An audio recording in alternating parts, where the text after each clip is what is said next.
Барлықтарыңа сәлем. Сіздермен бүгін бізде Feature Lotus командасы келешектерге берілетін барлық 6 мини дронды қалай қосу керек, қалай дұрыс ұшу керек, барлығын түсіндіретін боламыз. Бұл үшін бізге керек құралдар. Бірінші кезекте біз пультімізді, яғни контроллерімізді қосып аламыз. Оны мына кнопка арқылы қосамыз.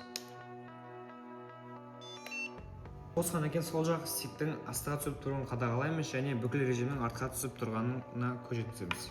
Келесі кезекте батарейканың ұшуға жарамды немесе жарамсыз екенін көреміз. Батарейканың оң жағымен мына жерге тест деген жерге тығамыз.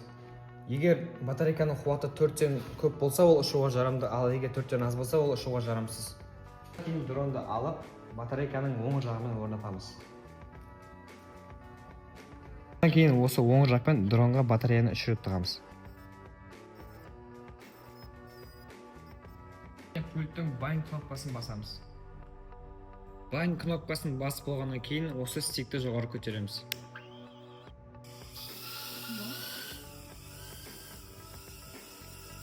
Екінші бөлімде дронда қалай очкиге қосу керектігін үйретеміз және дронмен қалай дұрыс ұшу керектігін үйретеміз. Барлықтарыңызға рахмет, сіздермен бірге болған Feature Lotus командасы.